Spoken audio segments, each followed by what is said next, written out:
What's up, guys? TOnline. I'm Ryan, and yeah, first movie review. I'm going to be reviewing, creepy, The Orphan. Looking at this case makes you really wonder what the fuck is this movie going to be about. Is it going to be some, like, creepy-ass child going on a killing spree, or is it going to be some disturbed kid who's possessed by a ghost? The first one is the right idea, but this movie is not what you expect it to be. Now, basically, this movie, it's about one family with two kids, one spoiled older kid who's about like 10 or 11, and you got this little girl who's deaf, and they're looking to get another kid because, you know, two kids obviously isn't enough. And so these frisky parents go to an orphanage in like this abandoned place. It's all snowy. It looks like a cabin that was designed by the guy who made the Nightmare on Elm Street. And they go in, they're looking through all these kids, they're like just running around all over the place, and the dad decides to go upstairs, and he sees this mature little girl just painting some intricate little pieces, and they end up talking, and then the mom comes up, and they end up wanting to adopt her for some odd reason, because, yeah, she's by herself painting these creepy paintings, and, you know, she seems interesting. That's the first thing that'll come to mind when you think about that. And second, they get her to the house. She's very quiet. She's learning sign language to talk to the little daughter. And the little daughter's so happy because, you know, she's finally got a sister. And then this is where the movie starts getting weird. So the mom knows how to play the piano. And the little, her name's Esther, the girl they adopted. And Esther's like trying to play the piano and she's kind of sucking at it. So the mom's like, you know, I'll teach you to be better, you know, because I'm not a douche. And Esther's like, okay. And like a day later, she's all playing like Mozart shit on the piano. And the mom's just like, I thought she didn't know how to play. And she's like, oh no, I was just humoring you. I'm like, damn, she's a bitch. And I'm like, you're lucky little girl, you would have got smacked. And then all of these weird things start happening. And the basic premise of this movie is to find out who the hell is this Esther. Like, there's something wrong with Esther. That's the motto of this movie. And they try to find where she's from, you know, because she's got this slight Russian accent. So from there, you're like, okay, she's a Russian chick. No wonder she's such a fucking weirdo.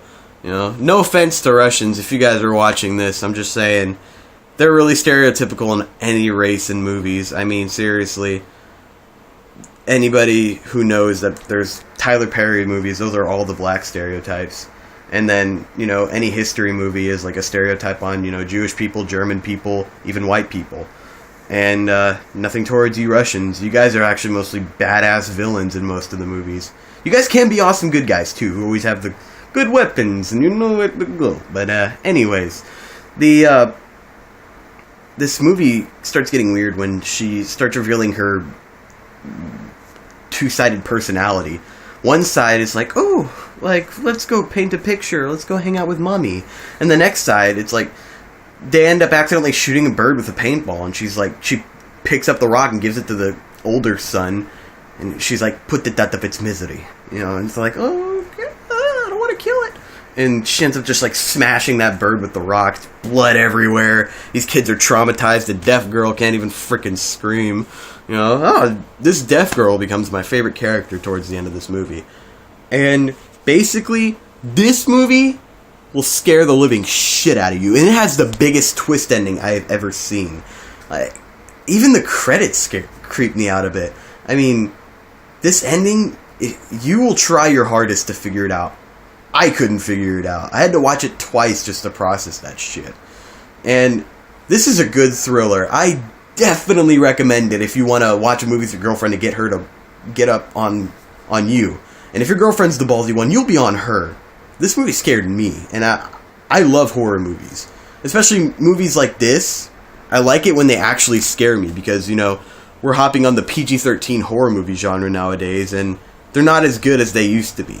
But movies like Insidious and The Orphan, definitely why I'm glad I'm born in this time. And, yeah, I rate this movie 9 out of 10. Now, the reason it didn't go perfect 10 was, I don't know.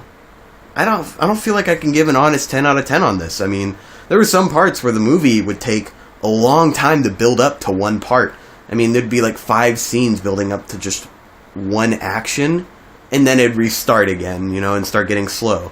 But the second half of this movie is fucking awesome. Like, you find out so much shit about Esther, and this family starts, you know, trying to figure out what they have to do to survive. She's crazy. And you'll find that out once you watch this movie. I won't spoil anything else, but, yeah, first movie review, Orphan. Yeah, watch this movie. It's really good.